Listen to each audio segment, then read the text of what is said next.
What's up, YouTube family? Welcome to our next video series, the Vernon Street Lofts. So now you guys are going to get the opportunity to follow one of our first fourplex projects that we're building that is actually all one building. So this one is arranged as 4 townhouses. You guys have got to follow us doing the Texas Tiny House project, and when we start phase 2 of that, you know, we'll go back and shoot some more content and add to that playlist. But now we're starting a brand new playlist where you guys are going to follow our development that we're building here on the northeast side of downtown Houston. This project is just outside of downtown, and it's close to a monumental project that is being built in this area called the East River Development. The East River Development right now features several restaurants. The River House is one of them that's sitting right off the golf course. They just built a new golf course in the hood, yes. They are people golfing in a neighborhood that was once known as the Bloody Nickel. That is how impactful real estate development can be to an area. The key thing about this project, the East River project, we actually knew that this project was coming almost a decade ago, and we had been actively buying land over here. I remember when people told me that I was stupid for, you know, even looking into this area and investing into this area. And then when the East River project got up, guys started looking at us and saying, oh man, you guys are smart. You know, how did you guys know, yada, yada, yada. One of the tips that I can give to anyone out there, if you want to know about big projects that are going on in your city, there is a site called the Business Journals, all right? And they have the National Business Journal, which covers things that happens nationally. And then they have city-centric business journals. So the Houston Business Journal, you know, announced like over a decade ago that Midway had bought a large piece of land here in the 5th Ward neighborhood on the northeast side of downtown. We knew Midway was the developer of the City Center. For those of you who are not from the Houston area, the City Center is a massive mixed-use development on the west side of the city that I think has been dubbed one of the most successful mixed-use developments in the world. It combines retail, restaurants, entertainment options, office. You've got residences and apartments and things like that. It's a beautiful development. I've been several times, taking my wife and my kids. There's something for everyone to do. If you live in a development, you know, you're close to dang near everything. You can work there, you can play there, you can eat there. There's a mall like down the street, Memorial City Mall. It was a great development. It was a game-changing development at the time that it was built. And the company that owns that development, that developed that project, bought this land here in 5th Ward, and we knew that they were going to develop a project that was of much larger scale than what they did out in West Houston. And projects like this are what change neighborhoods. They are what speed up the, I guess you could say, the gentrification process. I know for a lot of people, gentrification is a cuss word. It's a bad word, but the thing that I always let people know is you cannot improve an area without the home values rising.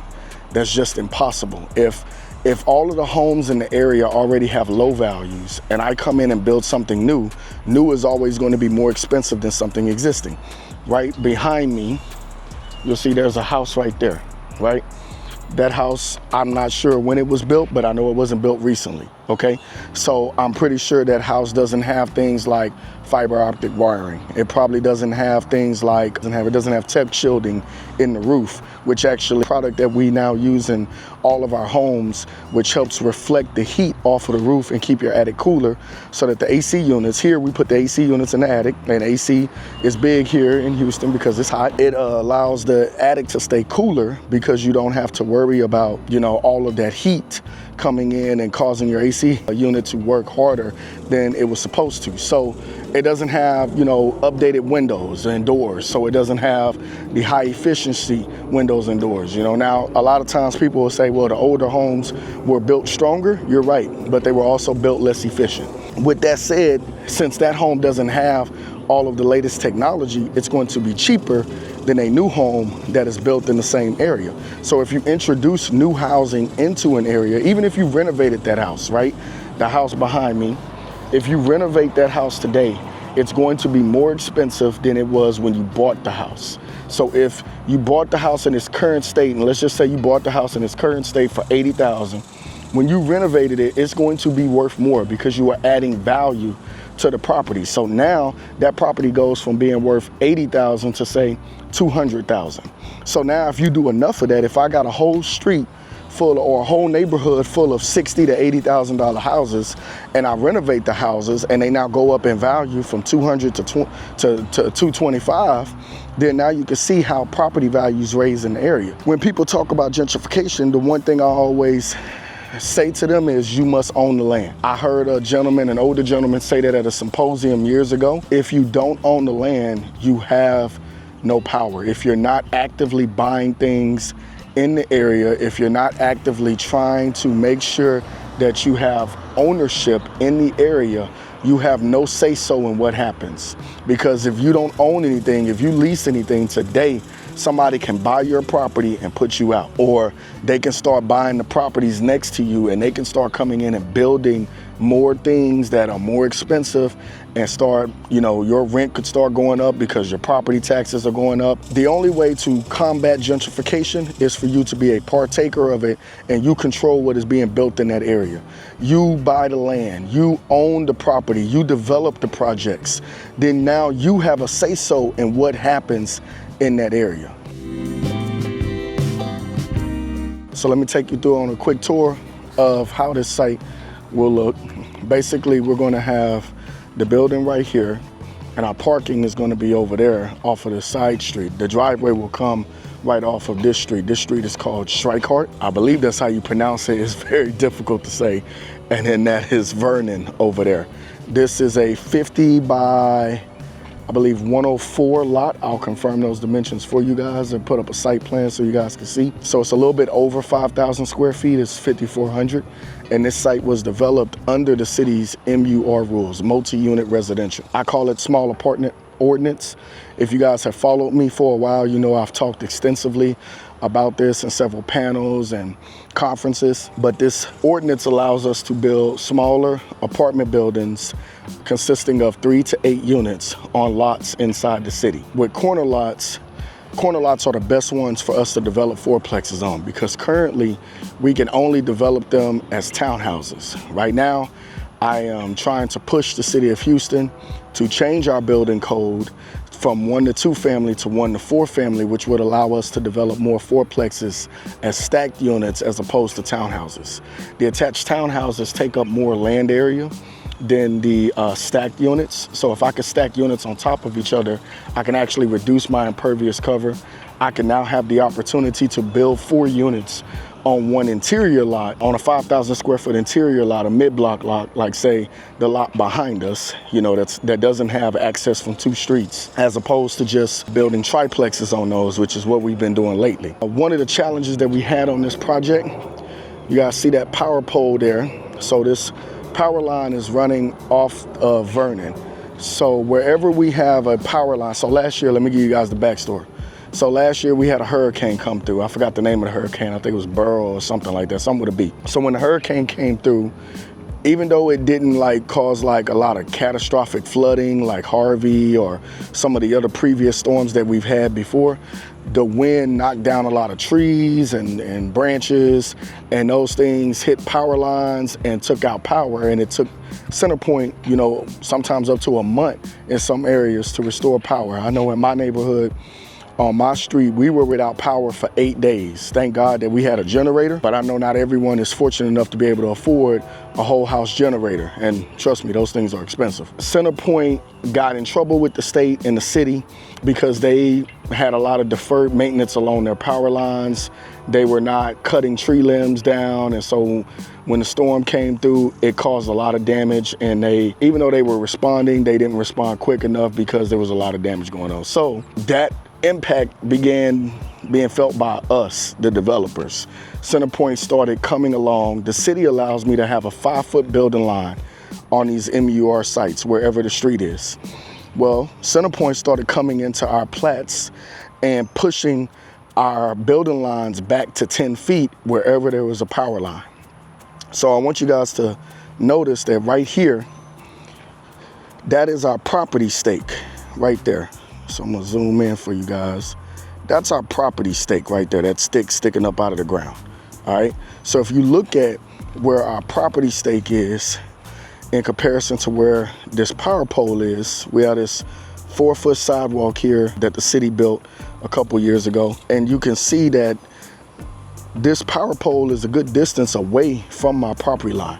When we actually measured it on the site plan, on the survey, this power pole is actually 6.8 feet away from my property line. My mistake is I should have fought with CenterPoint about pushing a 10-foot, enforcing a 10-foot building line on this side of the property. Because if I would have fought with CenterPoint, I could have kept my 5-foot building line, and then I wouldn't have had to fight with the permitting department about a rule that I believe was poorly written. The permitting department has a rule that says, in the MUR ordinance, that says the parking cannot be between the building and the street.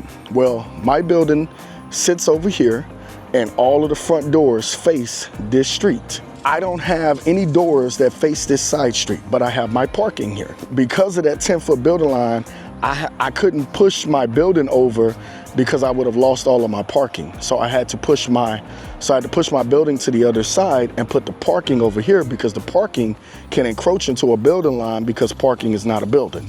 I had to fight with the city about this. I had to go and have a meeting with them and explain my position.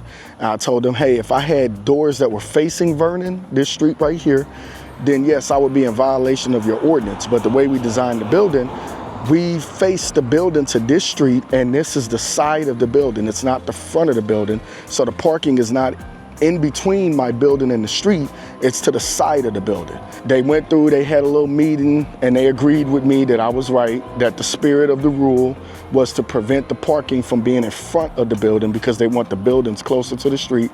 That's why they're giving us 5-foot building lines. That was some of the challenges that we had in permitting. Like I said, I should have fought with CenterPoint about this power pole being far enough away from our property line, because they want us to be 10 feet away from their power lines. If this is 6.8 feet off my property line and I have a 5-foot building line, that means I am still 11.8 feet away from their line. Don't just, when you get things from a city, don't just blindly follow everything that they say. Challenge them. Sometimes cities can be wrong.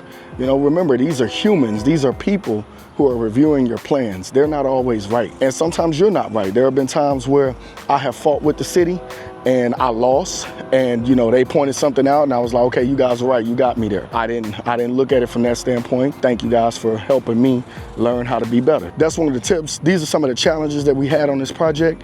Like I said, the guys will be out here staking later on today. So I thank you guys for checking out this video with us today. As I said, this will be a playlist, so there will be monthly videos out on this project. If you guys are in the Houston area, or if you can travel to the Houston area, we have our You Build Experience coaching program, which will follow this project. So you will learn how to do something that is a forgotten art across the country. Across the country, there have not been many fourplexes built. And the reason is because most cities have basically made it illegal to build fourplexes through their zoning. And now you have a bunch of cities and states who are now recognizing that error, and they are now changing their zoning rules. They're now changing their building codes to allow more of these properties to get built. Our coaching program will allow you to have the opportunity to learn how to build one of these projects from the ground up. Even if you're not in the Houston area, most of the program is held virtually. We have bi-weekly Zoom calls once a month, so we have 2 of them. And then we have 1 site visit a month, and it's on a weekend. So you could always fly down on a Friday night, get you an Airbnb, come check out the city, come out to the site visit Saturday morning. You can fly out, Sunday morning, or however you want to fly out if you are out of state, so that you can learn how to get how to get projects like this built. We're gonna teach you guys how we look at these things. We're not just looking in the Houston area to develop projects like this. I've had some colleagues tell me about other cities who are looking at changing their rules. And so we're gonna be reaching out to them and saying, hey, look, we're the guys who have figured this stuff out in one city, in a very complex city. Even though Houston doesn't have zoning, we still have a very complex set of rules. We believe that we can go into any city and figure out how to develop these projects, or train others in how to do them, and help more people be able to build missing middle around the country. So I thank you guys for watching. Please like and subscribe, And make sure you guys follow along on this journey and subscribe to and if you are available, join the U Build Experience coaching program. Peace.